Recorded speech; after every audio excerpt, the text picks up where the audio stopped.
Shabbat Shalom. This is Bethel Sabbath Day Temple. Brother Ron is out in Africa for various reasons, and he just continues to continue to keep the Shabbat day. The address here is 118 Cheney Avenue, Jacksonville, North Carolina. Phone number is, let me get that just because, 910-381-3056. We have services on the 4th day of the week at 7, the 6th day of the week at 7, and on the Shabbat at 11:30. Right now, we're going to get into the lesson, and the lesson at hand. I pray that the lesson at hand go out in the spirit of Yah, and Yah, through Yahushua HaMashiach, being the lesson. Right now, we're going to talk about understanding dreams and visions. So that's what the lesson is going to be about. The history of dreams and visions, and understanding how to understand dreams and visions in the Bible, and why do you have dreams and visions from the Most High? What is He trying to tell you? What is He trying to do? All right. So we're going to start in Job chapter 33, verse 14 to 30. Job chapter 33.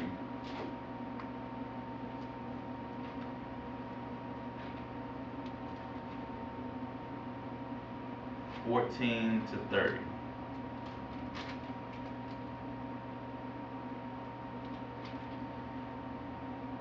And it reads in Job chapter 33, 14 to 30. For Yah speaketh once, yea, twice, yet man perceiveth not. Because a lot of times, people want this grand thing. They want, the Most High to set up a firework in the sky, with their name in it, and a sentence written out. Bobby, go down this way and do this and whatnot, when they're not understanding that how the Most High will deal with them according to His ways. And He mainly deals with us a lot of the times through dreams and visions. And if we don't slow down and understand this and take time to hear this out, and if we overlook this, we're going to miss the point. For Yah speaketh once, yea, twice, yet man perceiveth not, because their minds are busy trying to interpret things their own way and overlooking it. In a dream, in a vision of night, when deep sleep falleth upon man, in slumber upon the bed.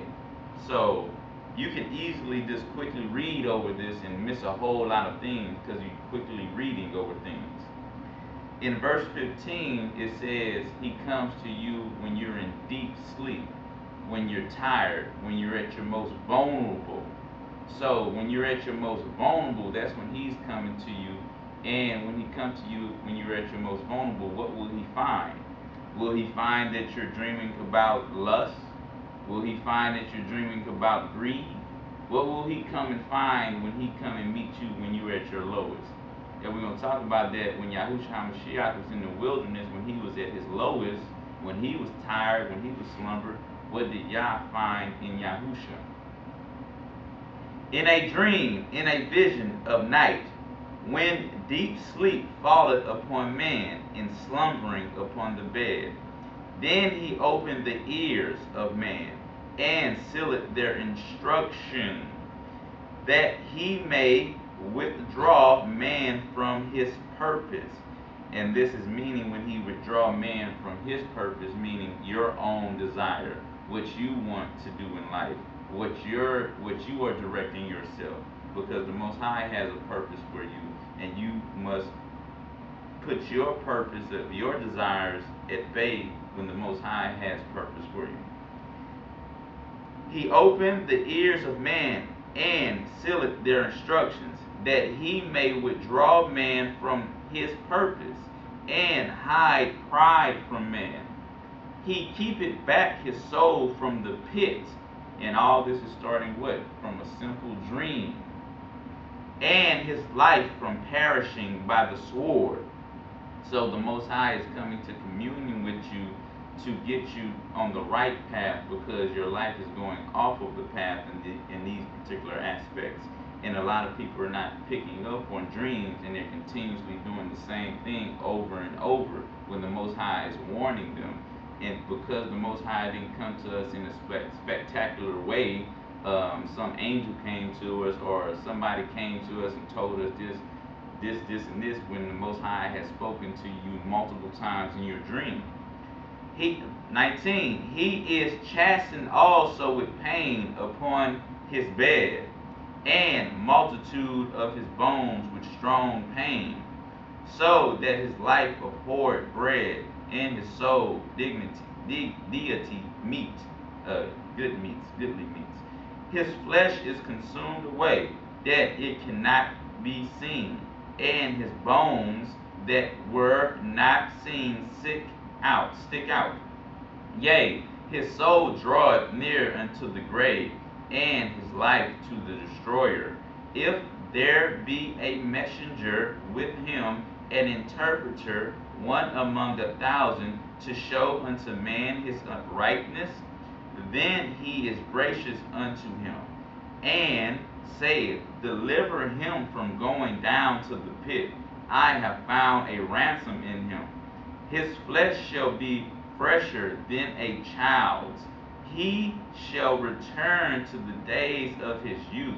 And where did all this start from? The Most High entering into communion with you in your dream state, when you're at your weakest.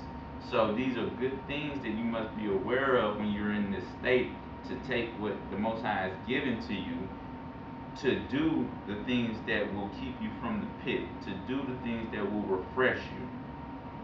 26. He shall pray unto Yah, and he will be favorable unto him, and he shall see his face with joy, for he will render unto man his righteousness.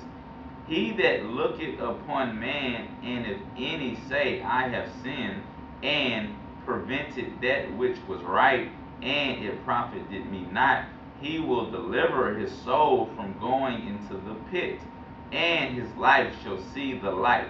Lo, all these things worketh Yah, oftentimes with man, to bring back the soul from the pit, to be enlightened with the light of the living. And all this particular stuff started from the Most High comes and visited us in dreams, in visions, once or twice. And people are keep looking for signs and wonders when the Most High has given it to you. Now we're going to go to Numbers chapter 12, 4-6. We're establishing how the Most High uses this verse, and the importance of understanding this, because a lot of people, they'll wake up from a dream, and that'll be it. They don't take no effort on thinking on it or meditating, and then if you don't meditate on this quickly, it'll go away as quickly as it came. Numbers chapter 12, 4-6. Numbers 12, 4-6.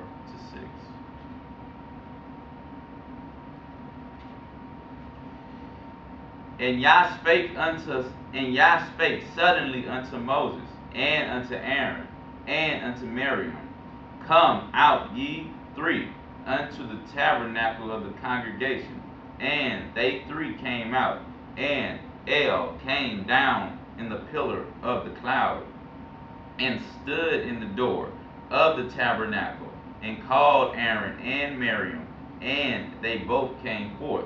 And he said, hear now my words. If there be a prophet among you, this is a high person, a prophet, I, El, will make myself known unto him in a vision, and will speak unto him in a dream. So Yah is continuously setting the precedent. This is how I mainly speak to you. If you're not taking heed to this, you're missing key things in your life. If you're just waking up from a dream and you're not meditating on it, again, it's quickly going to leave. Satan is quickly going to come into your life, and the TV going to go off, the alarm going to go off, somebody going to call you, and that dream is going to be a figment of your imagination that you can't even remember anymore. So Yah in verse 6 is making it clear, this is how I speak to them. I, Yah, will make myself known unto them. He will make himself known unto you, unto him in a vision, and I will speak unto him in a dream, just like we read in Job 33. Now we're going to go to Proverbs 6,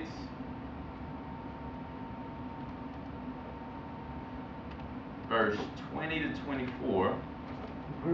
Chapter 6. Chapter 6, Proverbs chapter 6, 20 to 24.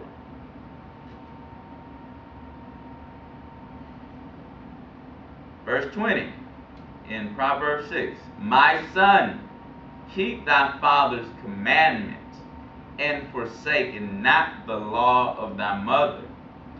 Bind them continually upon thine heart, tie them about thy neck. So right here is saying, while you are up in conscience, this is something that you have to do to prepare yourself for something. It's going to tell you in a second. That while you're up and awake, you need to be meditating on the laws, statutes, and commandments of the Most High. You need to be meditating on His ways. You need to be meditating on His path for you while you're up. So when slumber comes, you are guarded up. You can be prepared.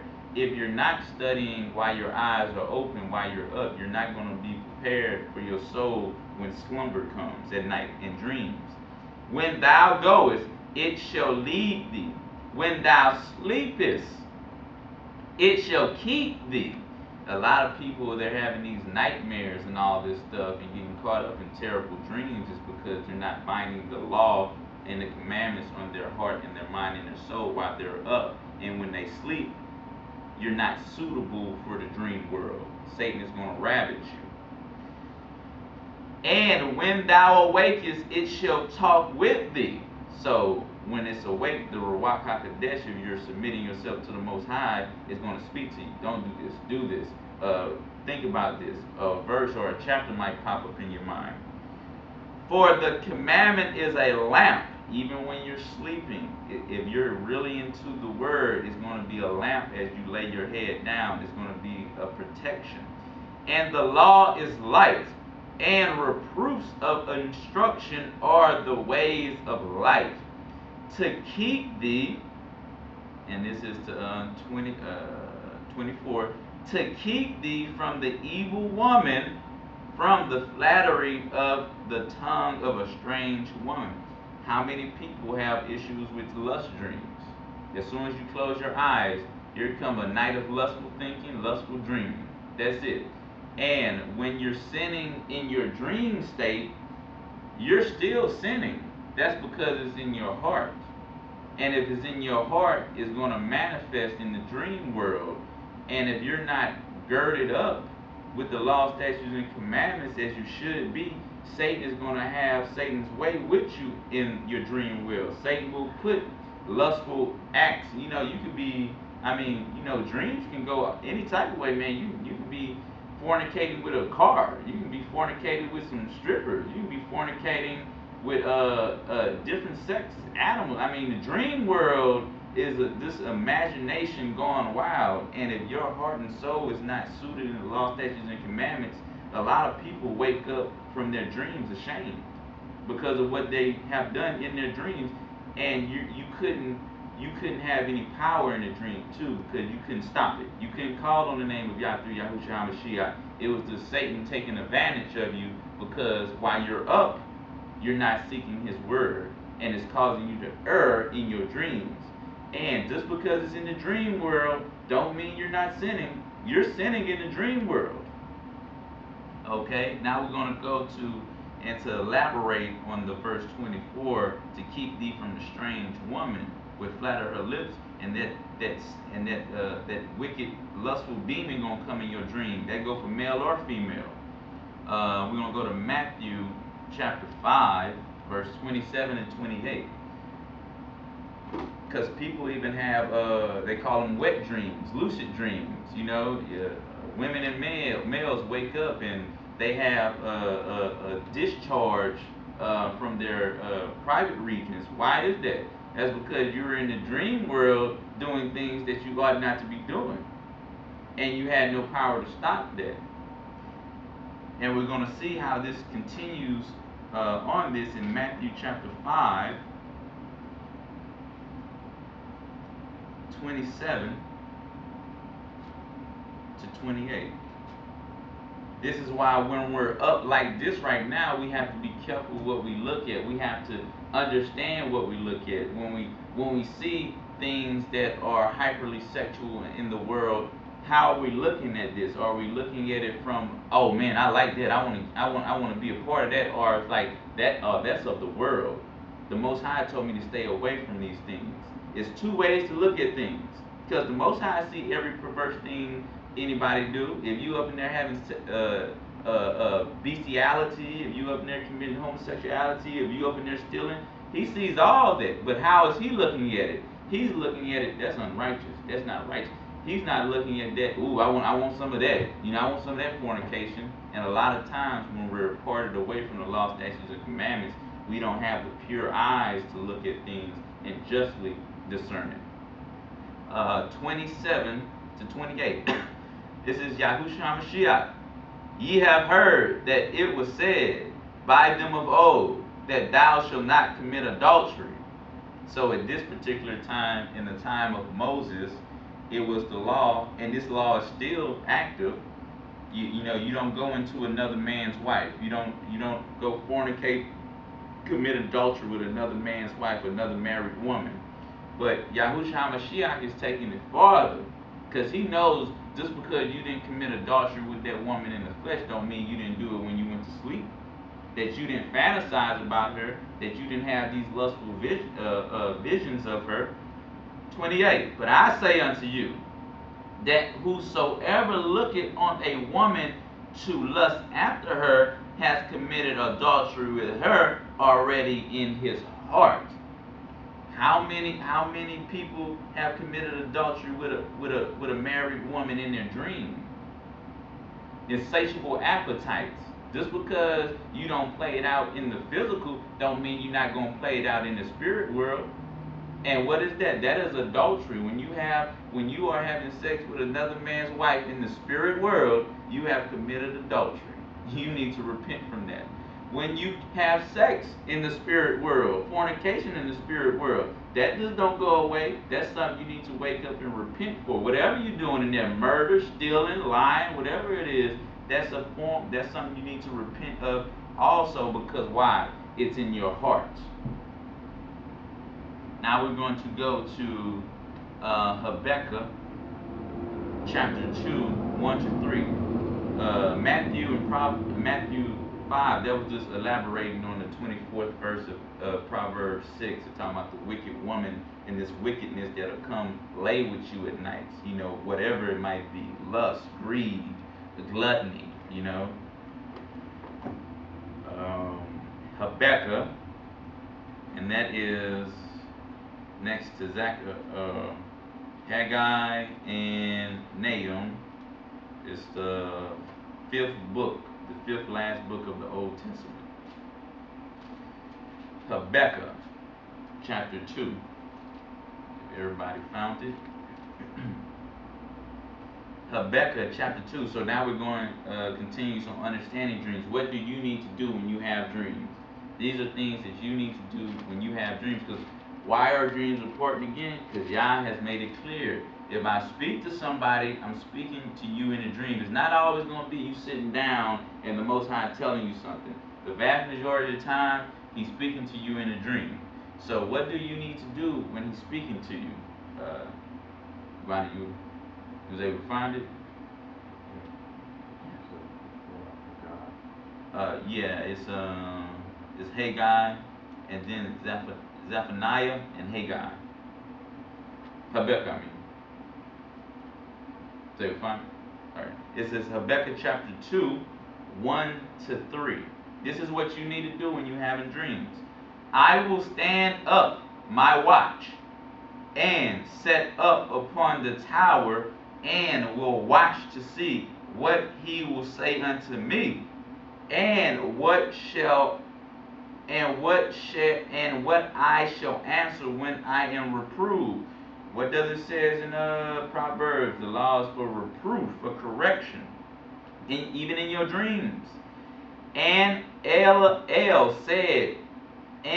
answered me and said, this is what the Most High said to Habakkuk.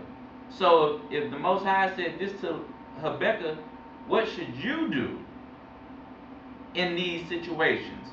Write the vision and make it plain upon tables, that he may run that readeth it.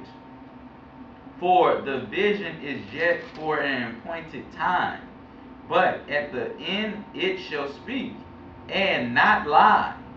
Though it tarry, wait for it, because it will surely come. It will not tarry. So he is telling Habakkuk, hey, make sure you write this down. This is a prophet right here. This is a man of the Most High who's on good standing with the Most High, and the Most High is telling him, write this down so you don't even forget it. A prophet. If a prophet can forget, we that are not in this state of a prophet need to make sure, well, if they'll forget, I'll forget too. So I need to get me a journal and start writing down my dreams, because the Most High is trying to talk to me. So now we're going to go to Daniel chapter 7, verse 1.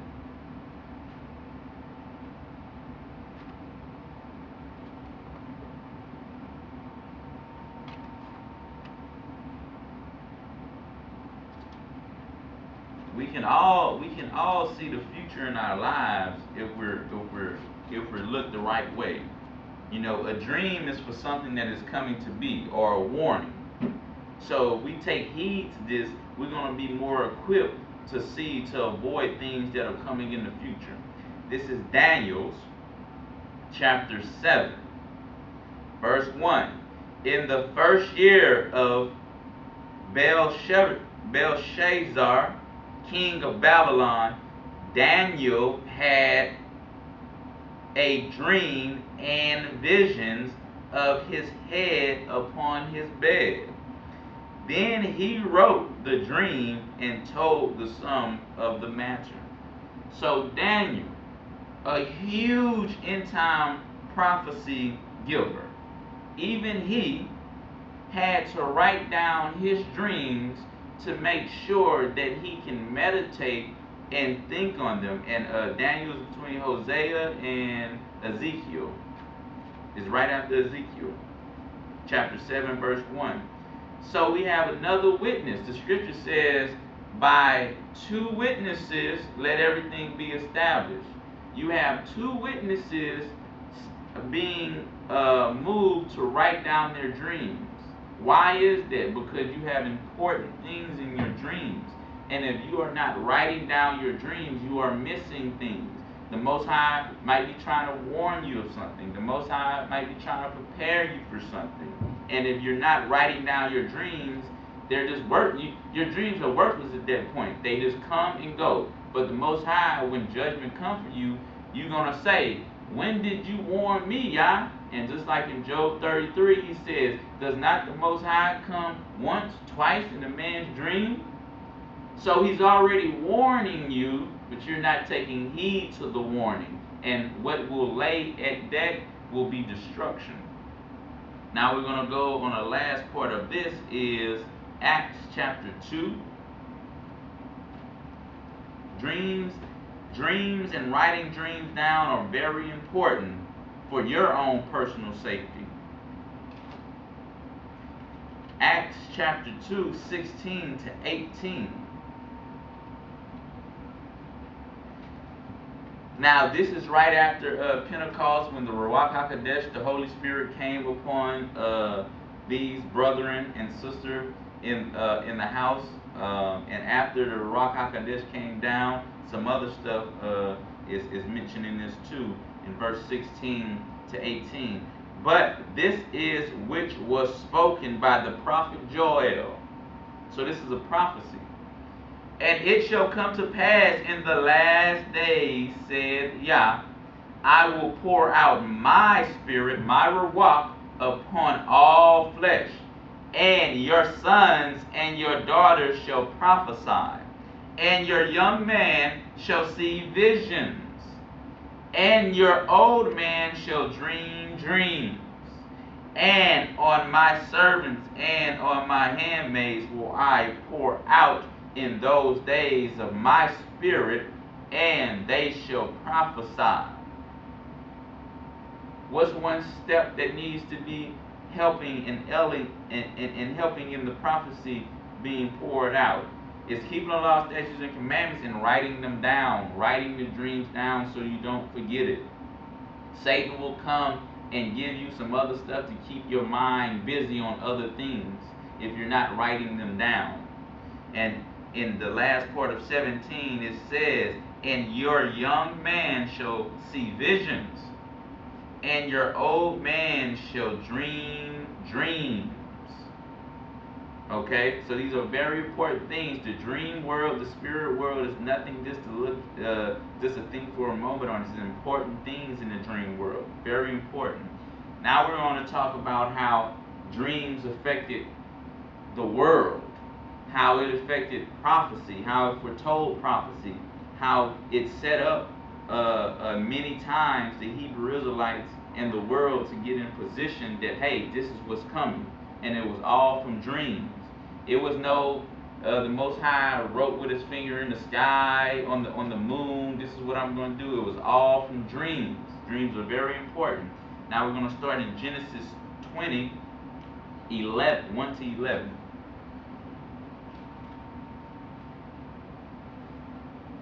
Genesis 20, 1 to 11.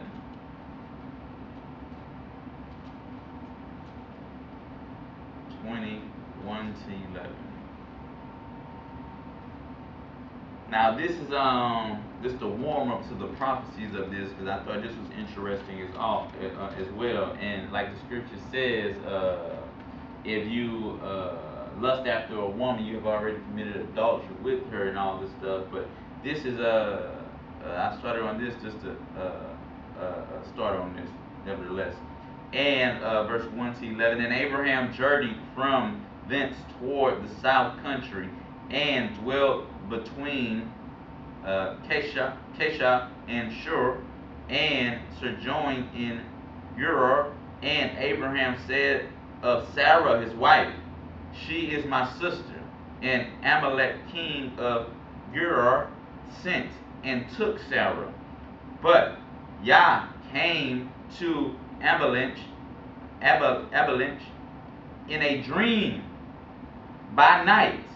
So not only is he coming to his prophets, not only is coming to his anointed people, he's also coming to other nations of people and even their kings to tell them something. But Yah came to Abimelech in a dream by night and said to him, behold, thou art but a dead man.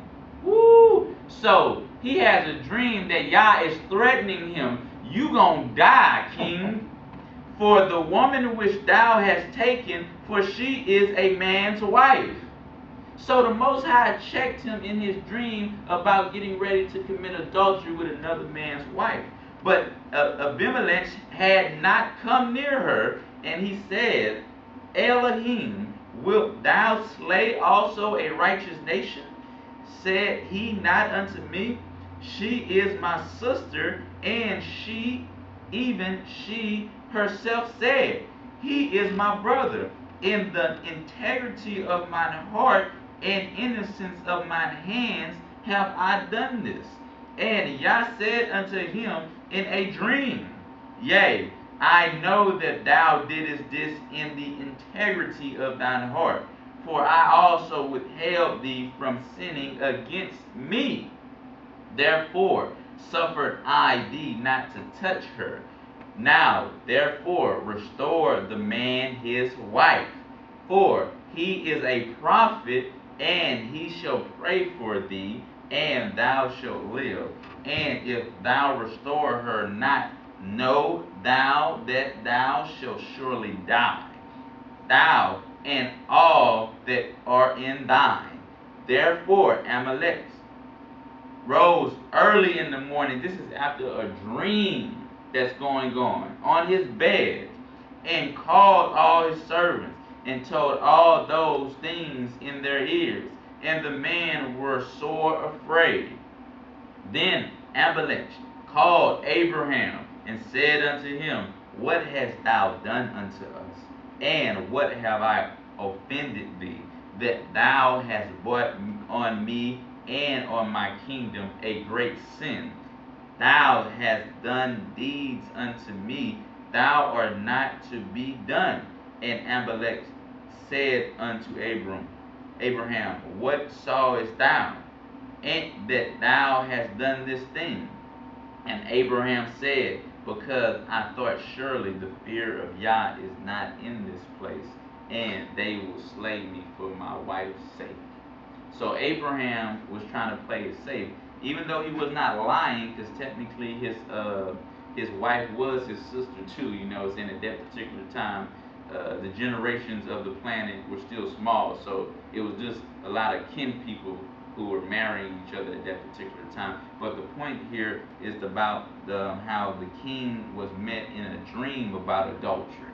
Okay, now moving on, Genesis 37.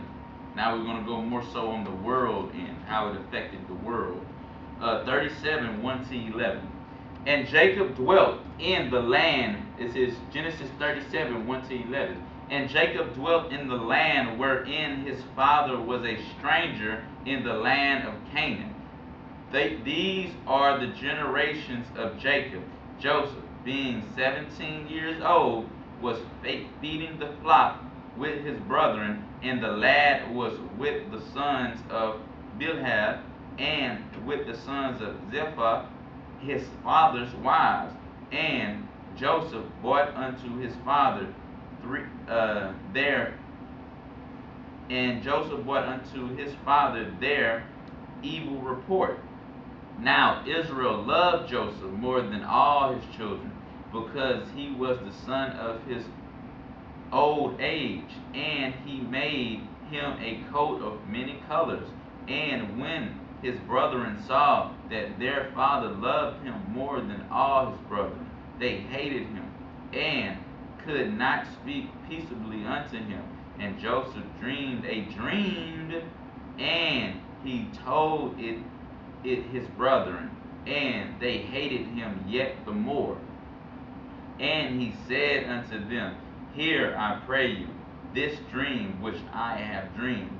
For, behold, we were bidding sheaves in the field, and lo, my sheaf arose, and also stood upright, and behold, your sheaves stood round about, and made obstinance to my sheaf.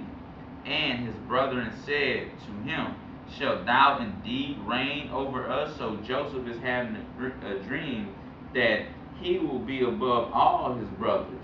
He will have dominionship above them, and his expression is with his brethren.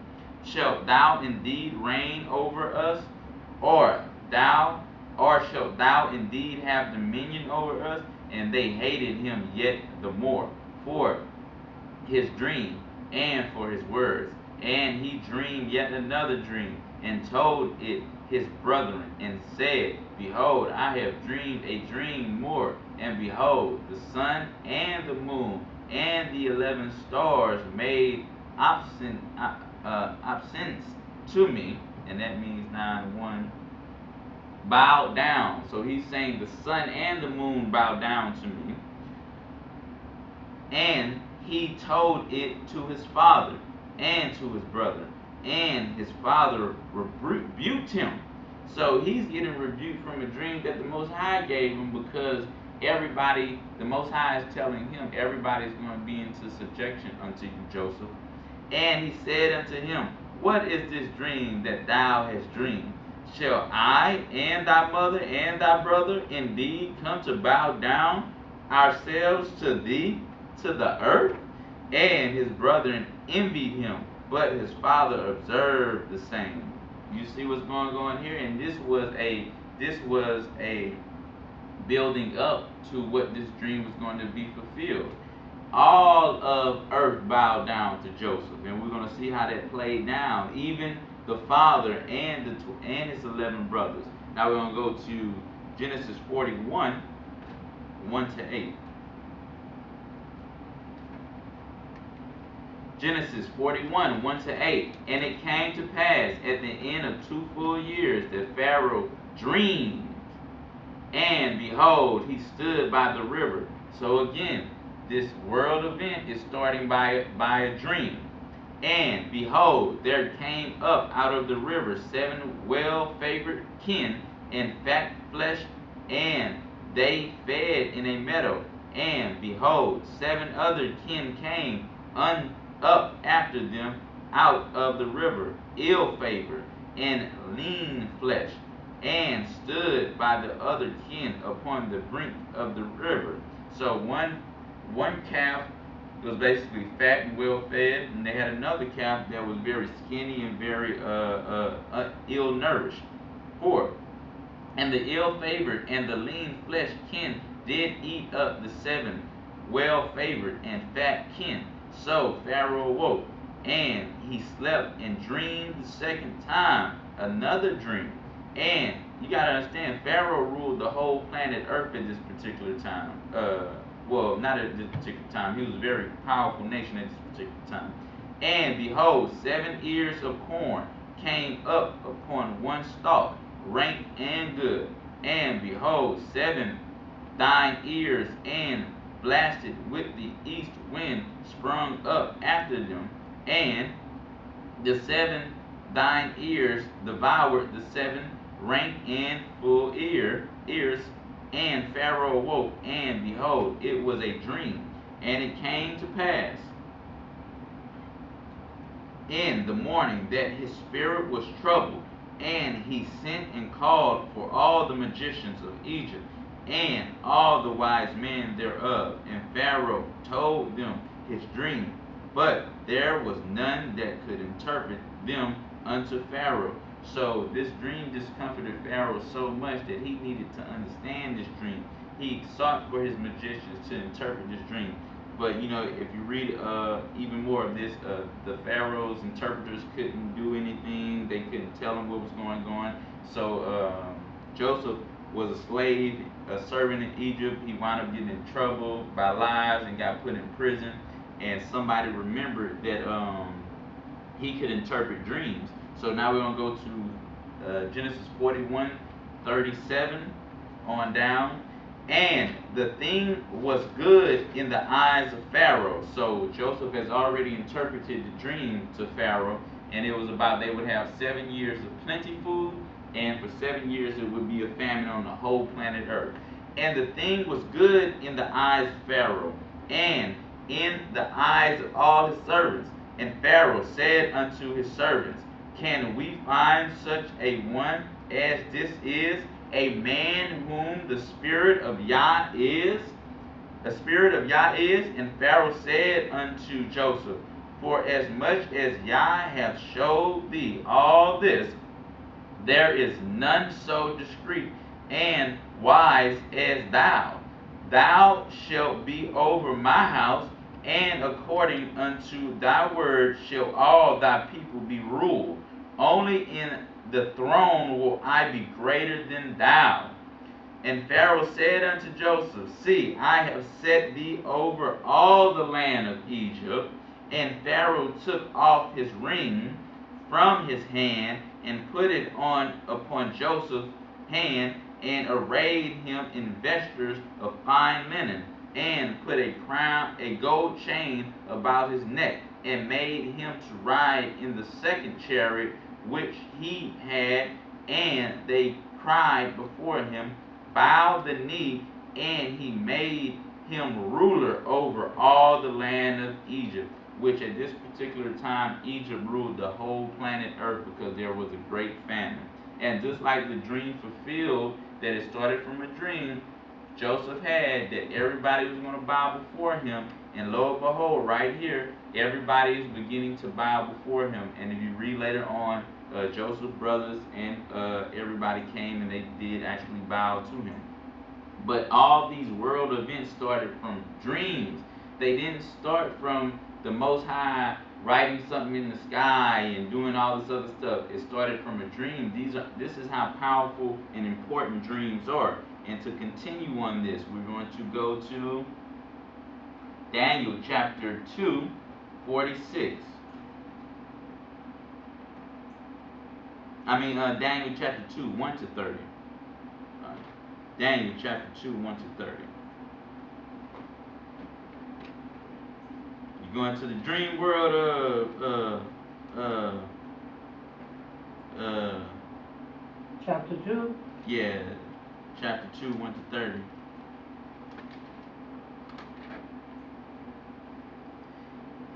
And this is Daniel chapter 2, 1 to 30. Continuous on this, on the dream world. Continues. This is how the Most High operates. And in the second year of the reign of Nebuchadnezzar dreamed dreams, wherewith his spirit was troubled, and his sleep breaketh forth. Then the king commanded a call the magicians, and the astrologers, and the sorcerers, and the Chaldeans, for to show the king his dreams. So they came and stood before the king. Look how important. King Nebuchadnezzar was ruling the whole planet Earth at this particular time. And these dreams were so important that he got his whole team of magicians, sorcerers, warlocks, and all of them to help him. So these are important things going on here. And this is how we need to be in our own personal life. What are we doing to remember the dreams that the Most High is giving us? If it's this important to Nebuchadnezzar, why is it important to you to remember your dreams? When the Most High has made it clear, this is how I speak to you. When you slumber and sleep, I'm going to give you dreams and visions. 3. And the king said unto them, I have dreamed a dream, and my spirit was troubled to know the dream. Then spake the Chaldeans to the king in Sarak, O king, live forever. Thy servants the dream. Tell thy servants the dream, and we will show thee the interpretation. The king answered and said to the Chaldeans, the thing is gone from me. Why is the thing gone from Nebuchadnezzar? Because he didn't write the dream down. He doesn't know he had a bad dream. If ye will not make known unto me the dream with the interpretation thereof, ye shall be cut in pieces, and your houses shall be made a dunghill. But if ye show the dream and the interpretation thereof, ye shall receive of me gifts and rewards and great honor. Therefore, show me the dream and the interpretation thereof. They answered again and said, let the king tell his servants the dream, and we will show the interpretation of it. The king answered and said, I know of a certainty that ye would again the time, because ye see things is gone from me. He don't remember the dream no more like that no more. He just remembered the pain and the fear that he felt with these dreams he got from the Most High. 19, but if ye will not make known unto me the dream, there is but one decree for you, for ye have prepared lying and corrupt words to speak before me. So the king knew they was about to run game on him. You about to tell, just like these fortune tellers. You like go to the fortune teller, I had this dream. Yeah, give me $100, I'll tell you a dream. You know what I'm saying? They ain't gonna tell you nothing because the spirit of Yah is not in them, so they cannot give the interpretation of the dreams. These are how important dreams are. But if tell the time be changed, therefore tell me the dream, and I will know, and I shall know that ye can show me the interpretation thereof. The Chaldeans answered before the king and said, there is not a man upon the earth that can show the king's matters thereof. there is no king, master, nor ruler that acts such things at any magician or astrologer or Chaldeans. They're telling the king, you want us to interpret your dream and give you a dream? This is ridiculous. You're being unreasonable. There's no king or ruler on the planet Earth that acts such things. Because why? They don't possess the power to answer, to have the answer to such things. And it is a rare thing that the king required, and there is none other that can show it before the king except the gods, who dwelling is not with flesh. For, talking about the spirit realm, for this cause the king was angry and very furious, and commanded to destroy all the wise men in Babylon. Now, everybody is about to die because of a dream.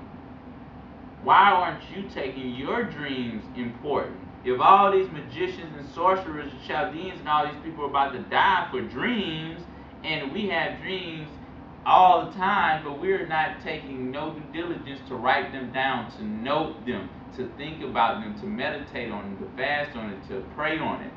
But he's about to kill every magician in Babylon just because on the fact of dreams. For this cause the king was angry and very furious, and commanded to destroy all the wise men of Babylon. And the decree went forth that the wise man should be slain, and they sought Daniel and his fellows to be slain. Then Daniel answered with counsel and wisdom to Arach, the captain of the king's guard, which was gone forth to slay the wise men of Babylon. He answered and said to Arach, the king's captain, why is the decree so hasty from the king? Then Arach made the thing known to Daniel.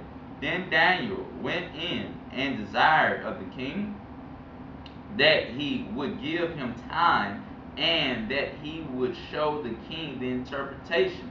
Why was Daniel so confident that he could go to this king that was about to kill everybody who couldn't properly tell the dream and interpret the king? Why? Because he had the power of Yah.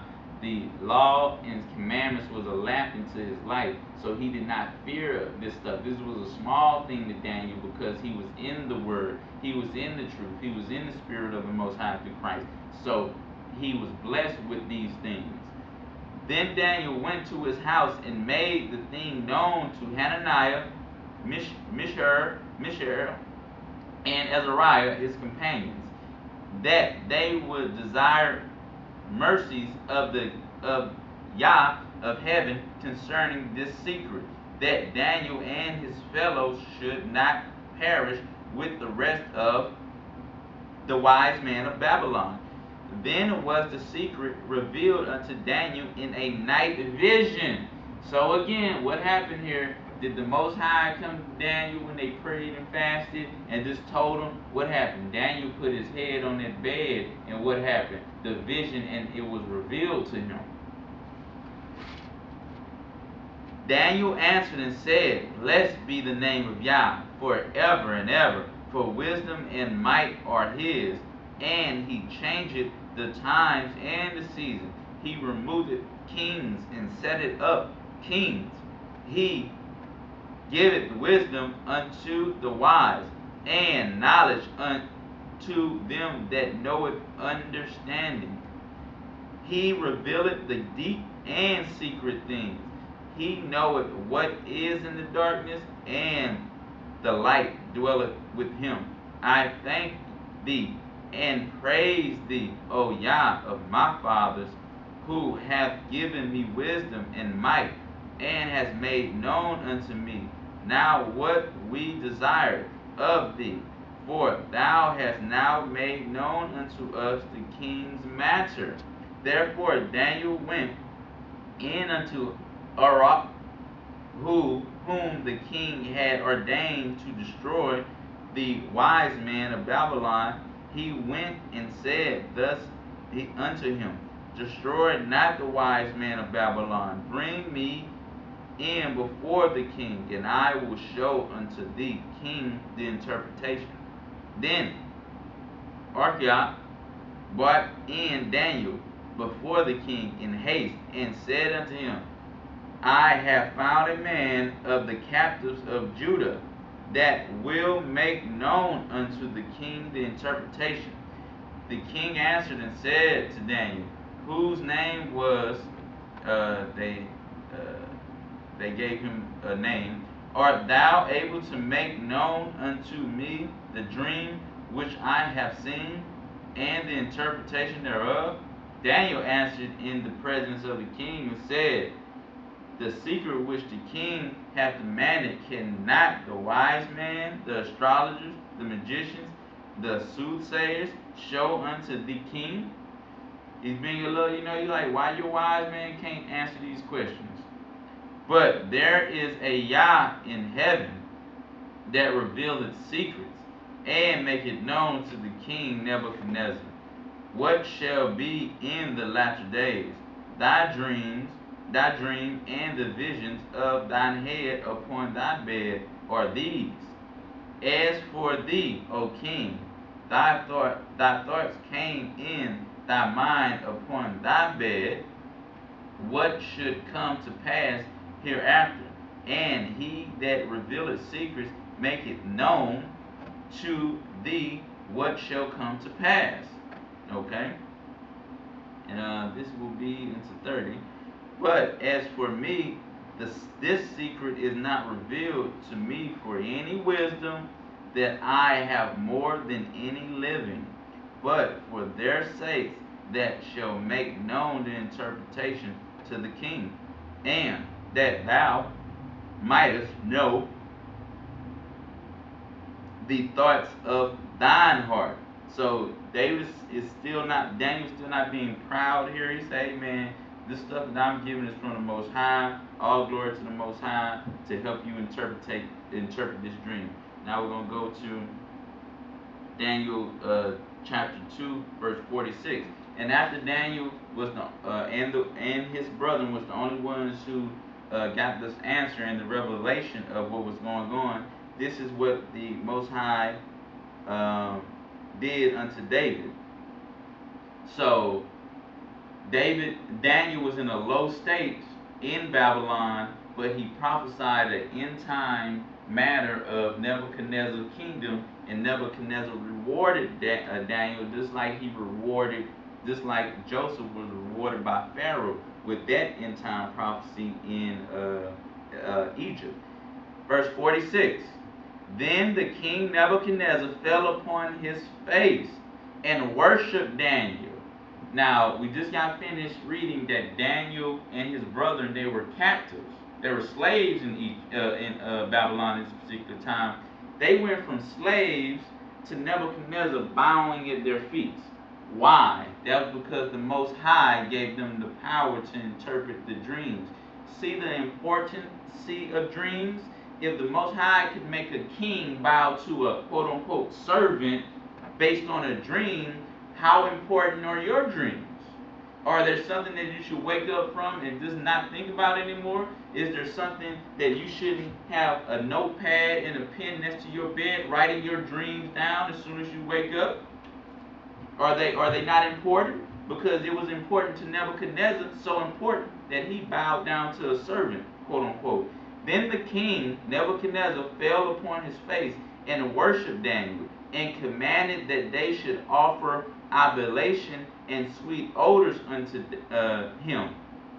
And the king answered unto Daniel and said, of a truth it is that your Yah is a Yah of gods, and the master of kings, and a ruler of secrets, seeing thou couldst reveal this secret.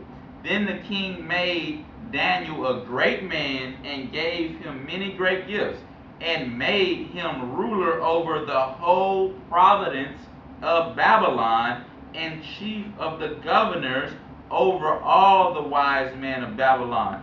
Then Daniel requested of the king, and he set Shadrach and Azariah, these are the Babylonian names that they gave him, and over the affairs of the province of Babylon, but Daniel sat in the gate of the king. So look at this. Daniel is basically big time now in Babylon, and he is uplifted by the king that the Most High terrorized with dreams. So dreams are very important. These are big things, and the prophecy that Daniel revealed to Nebuchadnezzar at this point was his kingdom falling out of his hands. And now we're going to go in the book of Daniel is basically the dream book of the Bible. It says it's all about dreams, all the prophecies about dreams, getting them interpreted over and over, many dreams, and they're end time prophecies here. Now we're going to go to Daniel chapter 5. Daniel chapter 5, 13 to 16. This is Daniel chapter 5, 13 to 16.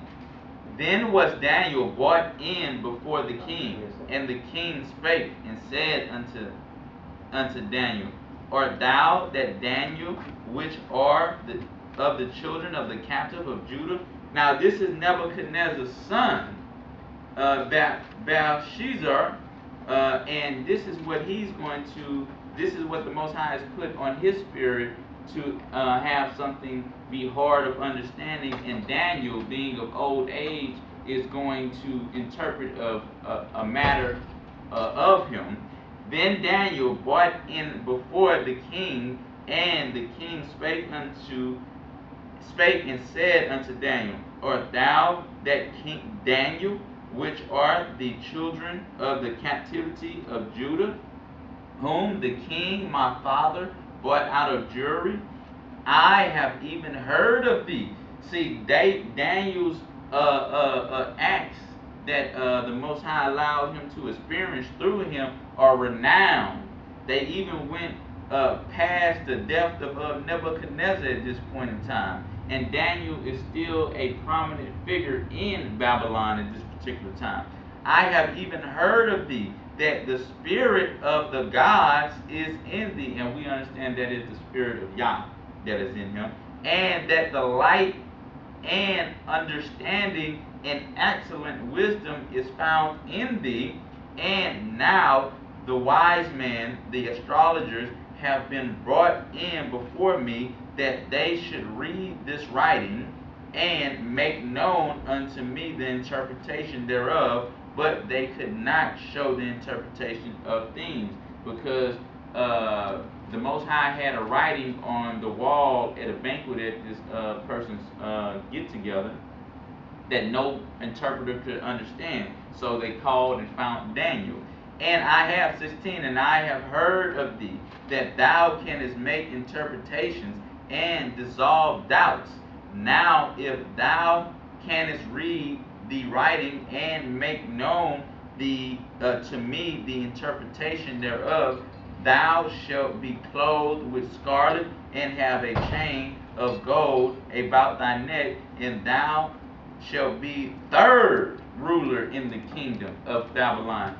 So at this particular time, Daniel is still big time in Babylon. He's one of the chief governors here at this particular time, that Nebuchadnezzar has already made him, and Nebuchadnezzar has already given him gifts and blessings. Now Nebuchadnezzar's son is saying, hey, if you interpret this for me, I'll make you third in rulership of Babylon, and I'll clothe you in scarlet and chains of gold. And now we're going to go to he interpreted the dream. Now we're going to go to the end part of this, is verse 29. So after Daniel interpreted the writing that nobody in Babylon could interpret, let me reset. This camera stops every hour.